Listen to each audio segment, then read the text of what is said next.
Sejarah perubahan nama Gerakan Kepanduan menjadi Gerakan Pramuka.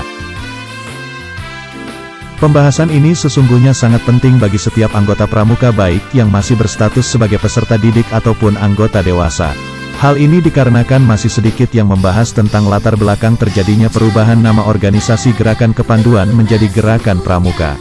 Perlu kakak-kakak ketahui bahwa video ini adalah video yang cukup panjang sehingga mengharuskan kami untuk memotong ke dalam beberapa episode, tujuannya agar kakak-kakak yang menonton tidak merasa jenuh dan tetap konsentrasi. Sebagai anggota pramuka mungkin menyebut atau mendengar nama Gerakan Kepanduan bukanlah sesuatu hal yang baru lagi. Sebab dalam pemahaman anggota pramuka bahwa Gerakan Kepanduan adalah cikal bakal lahirnya Gerakan Pramuka. Dan Gerakan Kepanduan itu sendiri adalah wadah bagi tokoh pergerakan nasional untuk membangun rasa nasionalisme dan patriotisme untuk berjuang melawan penjajah. Namun apakah ada yang tahu kapan istilah sebutan Pandu itu dilahirkan?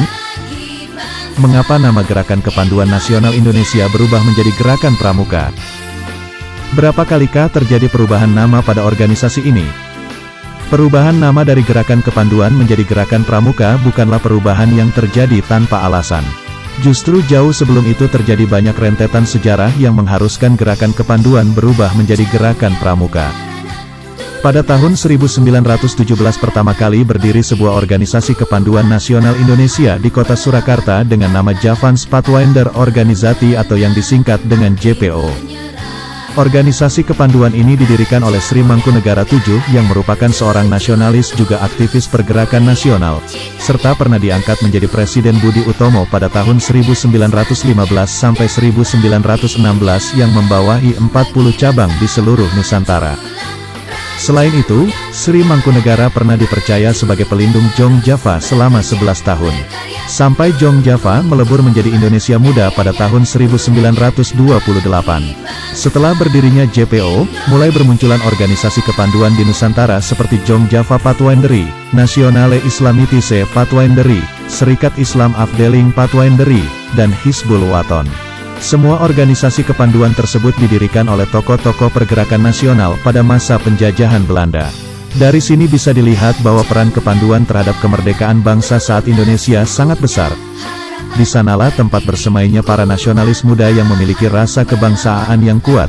Jika kita perhatikan semua organisasi menggunakan istilah Pathfinder dan Pathwinderi. Ini adalah istilah yang digunakan oleh orang Belanda pada masa itu. Tidak bisa dipungkiri bahwa gagasan yang dibangun oleh Lord Robert Baden-Powell of Gilwell sebagai pendiri kepanduan memang menarik. Sehingga gagasan kepanduan ini bisa berkembang di berbagai negara di luar Inggris termasuk Nederland, dengan menggunakan istilah Pathfinder dan Pathwinderi oleh Belanda. Yang kemudian dibawa ke Nusantara sebagai tanah jajahannya yang saat itu dikenal dengan istilah Nederland Oost-Indie. Organisasi yang didirikan oleh orang-orang Belanda di tanah jajahan Indonesia, diberi nama Nederland Indische Pathwinderi Vereniging atau Persatuan Pandu-Pandu Hindia Belanda. Dengan demikian dapat kita ketahui bahwa di Indonesia terdapat dua kepanduan yang berbeda mazhabnya, berbeda cara pandangnya dan berbeda tujuan organisasinya atau berbeda napas kehidupannya.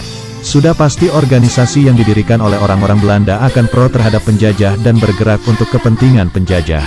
Oleh sebab itu organisasi kepanduan yang didirikan oleh tokoh nasionalis atau putra-putri terbaik bangsa yang sering disebut dengan sebutan tokoh pergerakan nasional inilah yang dikenal dan diakui sebagai Gerakan Kepanduan Nasional Indonesia.